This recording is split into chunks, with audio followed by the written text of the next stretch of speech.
स्वागत आप सभी का। मैं आपके साथ अब्दुल नबी हसन। हरियाणा पंजाब का खास बुलेटिन देखना शुरू कर चुके हैं आप। खबर पंचकुला से है, जहां मुख्यमंत्री नायब सैनी ने कहा है कि सिंचाई के पानी का नहीं बल्कि पीने के पानी का मामला है।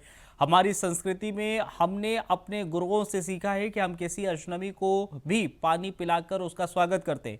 आज तक के इतिहास में पीने के पानी को लेकर कोई विवाद नहीं हुआ। ये निम्न स्तर की राजनीति है क्योंकि चुनाव आ गए हैं। पंजाब हमारा भाई है, पंजाब हमारा घर है। अगर पंजाब प्यासा रहा तो हम अपने हिस्से का पानी काटकर पंजाब को देंगे। ये हमारी संस्कृति है। बारिश का पानी बर्बाद होगा, ये पाकिस्तान जाएगा। हम उन लोगों को पानी क्यों दें जिन्होंने हमारे लोगों की जान ली। अरविंद केजरीवाल ने पहले भी हरियाणा पर पानी में जहर मिलाने का आरोप लगाया था। दिल्ली की हार बर्दाश्त नहीं हुई।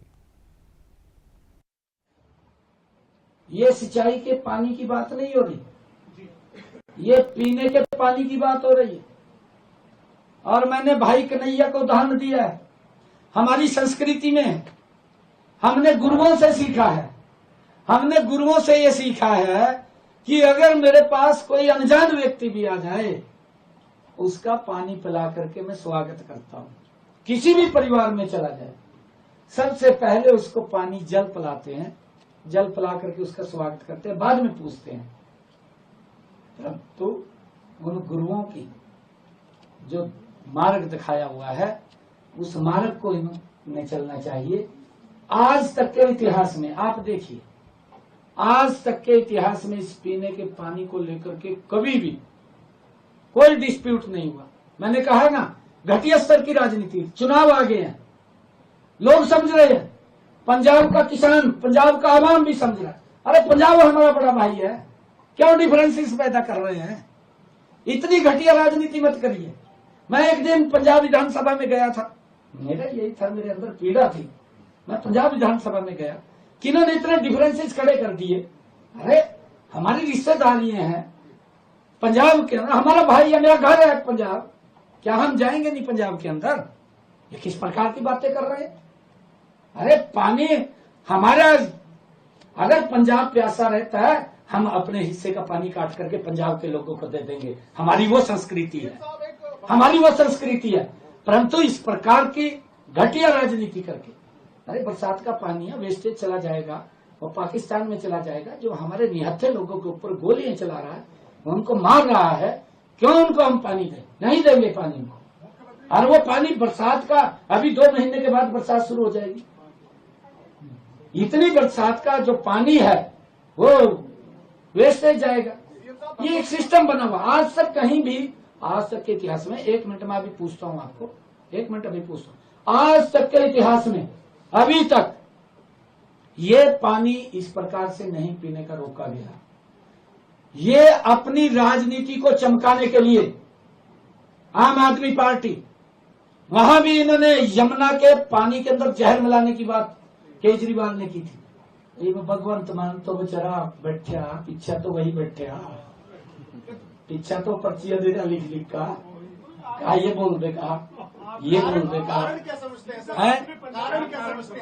कारण आप यार एनालिसिस कर लीजिए ना।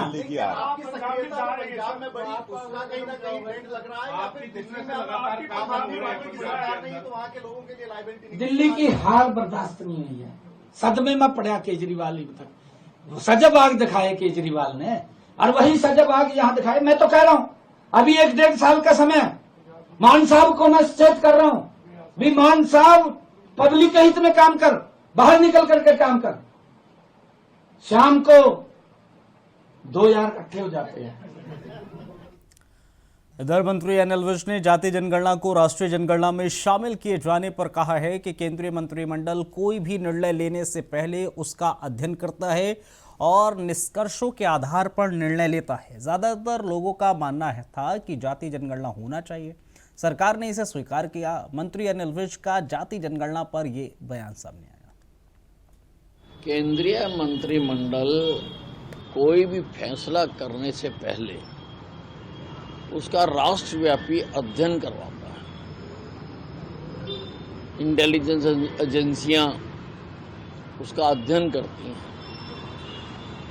और जो उसमें फिर फैसला आता है उसके मुताबिक वहाँ पर निर्णय किया जाता है। तो अधिकतर लोगों का मानना था कि जातिगत गणना करवाई जानी चाहिए, इसलिए सरकार ने उसको स्वीकार कर लिया। राहुल गांधी जी ने तो बहुत कुछ कहा हुआ है। राहुल गांधी जी ने तो ये भी कहा हुआ है कि हफ्ते में एक दिन चंद्रमा नीचे आया करेगा, पर वो आता तो है नहीं। राहुल गांधी जी ने तो कई बातें कही हुई है।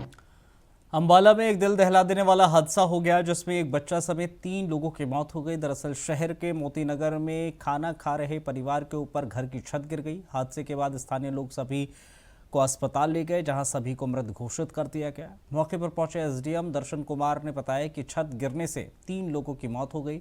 मौके पर जाकर देखा तो घर बहुत पुराना था, घर की हालत ठीक नहीं थी, जिसके कारण यह हादसा हुआ।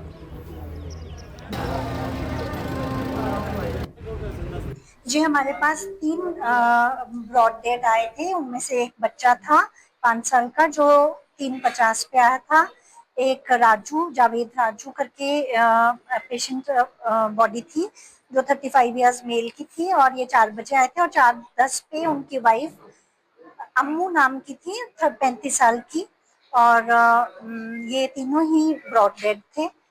मोती नगर इलाके से आए हमारे पास। और ये सुनने में आया कि कच्चा मकान था, उसकी छत गिर गई और उसकी वजह से ये हादसा हुआ। खबर पलवल से है, जहां मुख्यमंत्री नायब सैनी ने पुरानी अनाज मंडी में 10 करोड़ रुपए की लागत से नगर परिषद होडल के नवनिर्मित भवन और सब तहसील हसनपुर के नए भवन और रामगढ़ में खेल स्टेडियम का उद्घाटन किया। इसके बाद जनसभा को संबोधित किया। इस अवसर पर पूर्व मंत्री हर्ष कुमार बीजेपी में शामिल हुए। इस मौके पर केंद्रीय सहकारिता मंत्री और फरीदाबाद से सांसद कृष्ण पाल गुर्जर, खेल मंत्री गौरव गौतम और मौजूद रहे। मुख्यमंत्री नायब सैनी ने अपने संबोधन में कहा, होडल क्षेत्र वीरता और त्याग से भरा हुआ है। क्योंकि माननीय विधायक जी ने इस क्षेत्र के विकास के लिए 152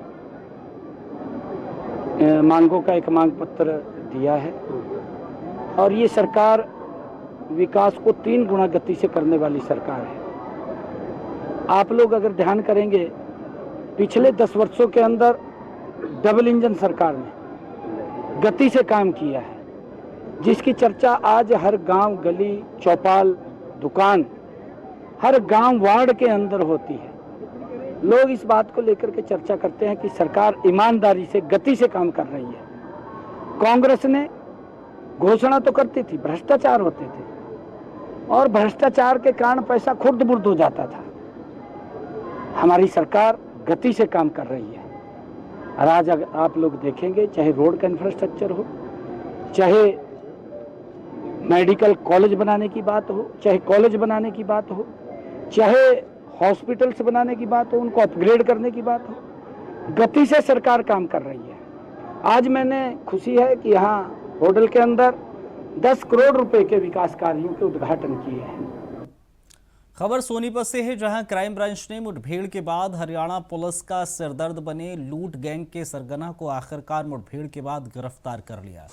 गिरफ्तार बदमाश अमित उत्तर प्रदेश के गाजियाबाद का रहने वाला है। अपने साथियों के साथ मिलकर नेशनल हाईवे 44 पर और कई शराब के ठेकों पर लूट की वारदात को अंजाम दे चुका है। पुलिस पर फायरिंग करके भागने की फिराक में अमित को जवाबी कार्रवाई में पैर में गोली लगी और अब सोनीपत पुलिस के आलाधिकारी मौके पर पहुंचकर मामले की गंभीरता से जांच में जुट गए हैं। मिली जानकारी के मुताबिक सोनीपत क्राइम ब्रांच कुंडली काफ़ी लंबे समय से उस गैंग का पीछा कर रही है, जिसके बाद कड़ी मेहनत के बाद गिरफ्तार इसको किया गया।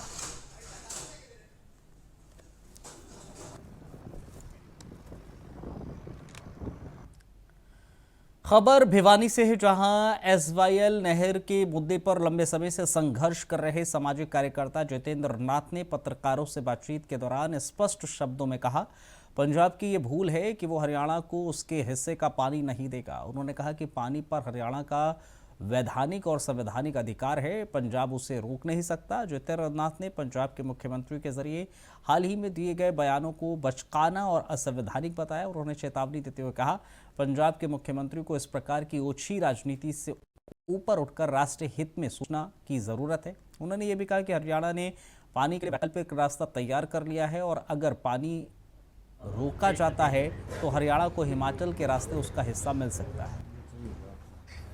कि हमें करीब 5000 क्यूसेक पानी का नुकसान हो गया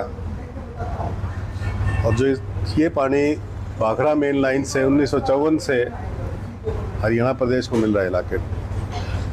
हमें जो अलॉट हो रहा है 9000 क्यूसेक पानी था, उसमें से इन्होंने रोकने का काम किया। एक तो इस विषय में हमने आपसे बैठक की आज की बताना चाह रहे हैं। दूसरा, जो पहलगांव में वाक़या हुआ जो वो बहुत ही दुखद है, उसमें भारत सरकार ने जो फैसला लिया, सिंधु जल समझौता जो 1960 में हुआ था, वो समझौता को अनिश्चित काल के लिए स्थगित कर दिया। वो ज़रूरी भी था। वो समझौता भारत के लिए बहुत ही हानिकारक रहा, जिसमें कुल जो आज का अवेलेबल वाटर है, पानी है, उसका हमें केवल 19% पानी मिला हुआ है, जबकि भारत का हक बनता है 42%। अब हमारे पास बेहतरीन मौका है उस चीज़ को, ताकि हम अपने हिस्से का पानी जो हिंदुस्तान का जो बनता है वो पानी को हम लें। अब सरकार ने जो फैसला किया है, हम सरकार के साथ है, सरकार का धन्यवाद करते हैं इस बात के लिए।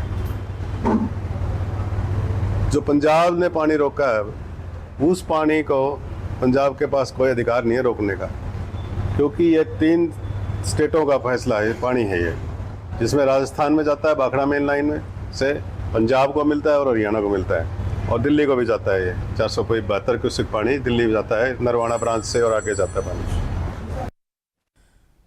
खबर रेवाड़ी से है, जहां पर मैक्स सुपर स्पेशलिटी हॉस्पिटल के जरिए और द्वारका की ओर से स्टेज 4 स्कैल्प कैंसर से जूझ रही 29 साल की एक महिला मरीज का सफल इलाज करने में कामयाबी हासिल हुई है। इस जटिल मामले का नेतृत्व max super speciality hospital Dwarka के हेड एंड नेक सर्जिकल एनकोलॉजी विभाग की एसोसिएट डायरेक्टर और यूनिट हेड डॉक्टर शिल्पी शर्मा ने किया। अस्पताल प्रबंधन की ओर से प्रेस कॉन्फ्रेंस कर इसकी जानकारी दी गई। वहीं कैंसर से पीड़ित महिला ने अस्पताल और चिकित्सकों का आभार जताया। डॉक्टर्स के मुताबिक जब नीति को अस्पताल में भर्ती कराया गया तो उनकी खोपड़ी पर बार बार उभरने वाला ट्यूबर था, जिसे पहले भी कई स्थानीय अस्पतालों में इलाज के प्रयासों के बावजूद पूरी तरह से हटाया नहीं जा सकता था।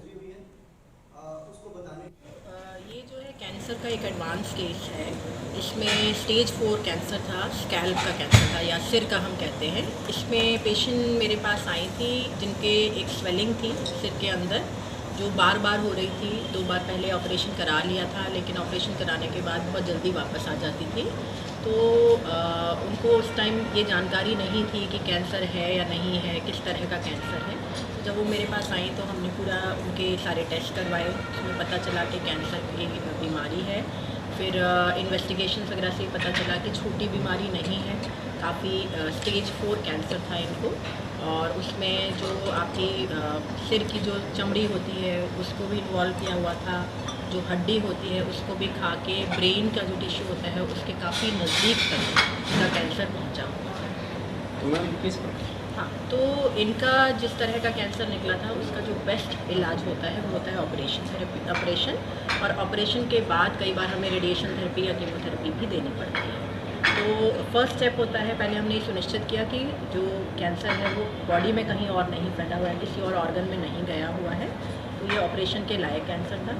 अब क्योंकि ये ब्रेन के पास में था और काफ़ी बड़ा हिस्सा निकलना था, तो हमने मल्टीडिसिप्लिनरी टीम अप्रोच का सहारा लिया और न्यूरो सर्जन जो है हमारे हॉस्पिटल के, उनकी टीम को भी इन्वॉल्व किया, प्लास्टिक सर्जन की टीम से भी वो भी इन्वॉल्व हुए।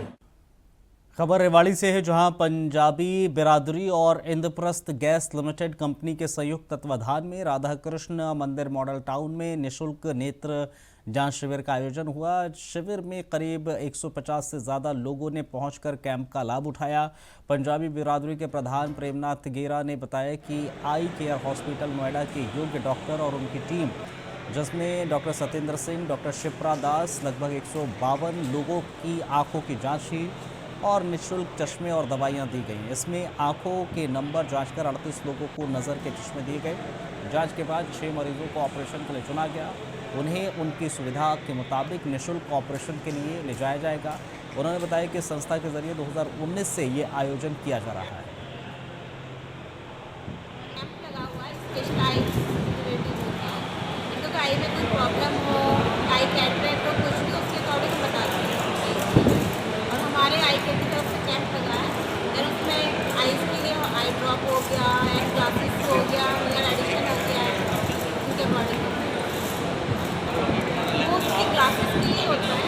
और जो एज अकॉर्डिंग होता है तो नियर में क्लासेस होते ही हैं। और क्लासेस के लिए जो आ रहा है मोस्टली कैटरेक्ट करते हैं, 5 तो निकल ही गया हमारे पास, तो सर्जरी के लिए पता चला। फिर जस्ट कोई सर आए थे तो पता ही नहीं था कि वो कैटरेक्ट है, और क्लासेस से यूज़ करते हैं, चेकअप में पता चला कि वो कैटरेक्ट है। आज का शानदार आयोजन। खबर रोहतक से है, जहां एक कंपनी में लिफ्ट के अंदर कंप्रेसर का काम कर रहे युवक की लिफ्ट में फंसने के कारण मौत हो गई। इस मामले में मृतक के परिजनों ने कंपनी मालिक पर लापरवाही बरतने और सिटी एसएचओ पर मिली भगत का आरोप लगाते हुए आईजी ऑफिस पहुंचकर जमावड़ा इकट्ठा किया। मृतक के भतीजे ने बताया, कंपनी में लिफ्ट के अंदर कंप्रेसर का काम करने के दौरान किसी ने लिफ्ट चला दी, जिसके कारण उसके चाचा का पैर फिसला और वो लिफ्ट में फंस गए। लिफ्ट से निकलने के बाद भी करीब आधे घंटे तक उसकी सांसें चल रही थी, लेकिन अस्पताल ले जाने में देरी हुई, जिसके कारण उनकी मौत हुई। आईजी साहब ने हमें आश्वासन दिया है कि जो भी इसमें इन्वॉल्व है उसको उसकी गिरफ्तारी करवाई जाएगी और आपको जल्द से जल्द न्याय दिलाया जाएगा। और उनको एक टीम जिसमें एएसपी साहब हैं उनके द्वारा वहाँ पे जांच कराई जाएगी, निष्पक्ष जांच होगी और जल्द से जल्द इतने पोस्टमार्टम होगा, इतने कोशिश करेंगे उनकी गिरफ्तारी हो। जो मौजूद थे वहाँ पे जिसकी उस वजह से ये हादसा हुआ है, जो भी चीजें हुई हैं, तो अभी आईजी साहब ने सिर्फ इतना ही हमें आश्वासन दिया। संतुष्ट है? जब तक हमें पूरा निष्पक्ष न्याय नहीं मिल जाता तब तक संतुष्ट तो कैसे होंगे जी। अभी तो ये कि उनकी गिरफ्तारी हो जाए, गिरफ्तारी होने के बाद और आगे जो कार्रवाई है फिर संतुष्ट तो उसके बाद ही हो जाएगा। तो आपने क्या फैसला लिया आज? अभी ये कि अभी हम उनका पोस्टमार्टम कराएंगे और पोस्टमार्टम के साथ साथ इतने वहाँ पे तफ्तीश कराएंगे एसपी साहब के साथ जाकर। अच्छा, क्या आप पहले जो जांच हो रही थी क्या उससे संतुष्ट नहीं, बिल्कुल संतुष्ट नहीं थे उसमें। खबर अंबाला से है, जहां पुलिस ने छापेमारी करके नकली शराब फैक्ट्री पकड़ी है। शराब की फैक्ट्री में हरियाणा और पंजाब में बिकने वाली देसी शराब के ब्रांड बनाए जा रहे थे। इसी फैक्ट्री में उन पर लेबल चिपकाकर उन्हें गत्तों के डिब्बों में पैक करके हरियाणा पंजाब में सप्लाई किया जा रहा था। इससे पहले भी हरियाणा के यमुनानगर में एक शराब फैक्ट्री पकड़ी गई थी, जहां पर बनने वाली शराब पीकर कई लोगों की मौत हुई थी। दरअसल पुलिस को जैसे ही नकली शराब फैक्ट्री की सूचना मिली, पुलिस ने छापेमारी कर शराब फैक्ट्री में काम कर रहे युवकों को राउंड अप लिया। पुलिस ने तुरंत इसकी सूचना एक्साइज विभाग को दी, जो खुद deputy excise and taxation commissioner Krishna Kumar मौके पर पहुंचे। शराब फैक्ट्री का मुआयना कर उसे सील कर दिया। पुलिस से मिली, उसके बाद हमने एक जॉइंट ऑपरेशन किया। जॉइंट ऑपरेशन के बाद हमें यहाँ पर काफ़ी मात्रा में खाली ढक्कन, खाली बोतलें, स्प्रिट और भी जो शराब में प्रयोग में ले आई जाता है सामान वो मिला है, और उसकी अभी काउंटिंग पुलिस द्वारा की जा रही है। हमारी टीम भी सक्रिय है और एक बड़ा हादसा जो पहले यमुनानगर में हुआ था वो होने से अब की बार टल गया है। कुछ पेटियाँ इन्होंने जो सप्लाई करी है उसकी हम सैंपलिंग कराएंगे कल, और आगे की कार्रवाई के बारे में आपको जैसे ही हमें कुछ और एविडेंस वगैरह। सोनीपत में बीती 26 अप्रैल की रात कुंडली में स्थित एक शराब के ठेके पर फायरिंग कर लूट के प्रयास में सोनीपत की सेक्टर 27 क्राइम यूनिट ने 2 आरोपियों को गिरफ्तार किया। गिरफ्तार आरोपी अमरजीत उर्फ चील पानीपत के कुराड का रहने वाला है। कुसम माकर गुलाटी दिल्ली के पीतमपुरा का रहने वाला है। आरोपी के पास एक देसी पिस्तौल और जिंदा कारतूस बरामद हुए। चील उर्फ बाज ये गांव कुराड पानीपत रहने वाला है, और दूसरा है कुसमाकर गुलाटी, ये दिल्ली का रहने वाला है, पीतमपुरा का। तो शनिवार को 26 तारीख को जब अपना पानीपत से जब जाते हैं ना, सोनीपत से दिल्ली जाते हैं, तो 1.5 नंबर 8 ऊपर इंग्लिश का ठेका है, उसके अंदर लूट की नीयत से घुसे थे तीनों। तो सेल्समैन ने बहादुर दिखाते हुए एक को काबू किया, 2 भाग गए थे स्कूटी लेके वहां से, उसको वॉशरूम में बंद कर दिया था, जिसके अंदर सुसाइड कर ली थी। ये कहाँ के रहने वाले दोनों जो गिरफ्तार हुआ है इसमें जो अमरजीत उर्फ बाज है ये कुराड गांव पड़ता है पानीपत में, और ये दूसरा जो कुसमाकर गुलाटी ये दिल्ली पीतमपुरा रहने वाला है। पहले भी आपराधिक मामले थे। हाँ, इसको फरीदाबाद के बल्लभगढ़ में किराए के घर में रहने वाली नम्रता अग्रवाल ने यूपीएससी क्लास का एग्ज़ाम क्रैक किया है। ऑल इंडिया 214 रैंक हासिल की है। बल्लभगढ़ में रहने वाली नम्रता अग्रवाल ने यूपीएससी क्रैक करके अपने और पूरे परिवार का नाम रोशन किया। नम्रता बल्लभगढ़ के किराए के घर में रहती है। पिछले 4 साल से इस परीक्षा की तैयारी कर रही थी।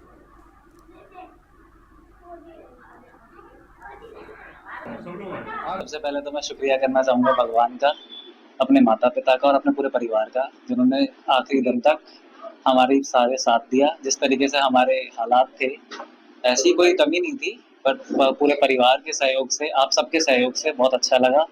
और आज बहुत ज़्यादा खुशी है कि दीदी ने कर दिखाया चौथे अटेम्प्ट में, बट हाँ बहुत खुशी है दीदी ने कर दिखाया। आपका क्या है? देख रहे हैं अब दीदी के साथ साथ ही पूरी तैयारी करनी है। बल्लभगढ़ के आने, बल्लभगढ़ के लिए आपकी दीदी आइडल बन चुकी है। हाँ जी, हाँ जी। आपके लिए कितनी बड़ी आइडल साबित होंगी? मेरे लिए मेरे गुरु ही मेरी दीदी थी। बचपन से हमेशा से उनके ही पद चरणों में चलने की कोशिश कर रहा हूँ। धीरे धीरे जैसे होगा बहुत अच्छा है। बिटिया ने पूरे जिला फरीदाबाद का नाम रोशन किया है। जिस तरीके से इन्होंने ये बताया कि 4 साल का इनका लंबा और संघर्ष था, कठिन परिश्रम था, और इन्होंने हार नहीं मानी, जिसका परिणाम आज ये है कि हमारी बिटिया ने 214 जो रैंक आई है, वो अपने आप में हमारे फरीदाबाद के लिए बहुत ही गौरवान्वित बात है। और उनके माता पिता के लिए, परिवार के लिए भी उतनी ही उनका भी उतना ही योगदान है जितना हमारी बिटिया का योगदान है, क्योंकि 4 साल में जिन्होंने हार नहीं मानी और वो लड़ाई को लड़ते रहे। जम्मू कश्मीर के पहलगांव में 22 अप्रैल को हुए आतंकी हमले में मारे गए सभी लोगों की आत्मा की शांति के लिए हरियाणा सिख गुरुद्वारा प्रबंधक कमेटी और पूर्व प्रधान जगदीश सिंह झिंगा ने सभी मेंबर्स की ओर से कुरुक्षेत्र के ऐतिहासिक गुरुद्वारा प्रबंधक छठी पातशाही में श्री अखंड पातशाही के आज भोग डाला, तो वहीं अंतिम अरदास भी की गई। हरियाणा सिख गुरुद्वारा प्रबंधक कमेटी वालों जो कुछ दिन पहला पहलगाम विच एक घटना वापरी सी,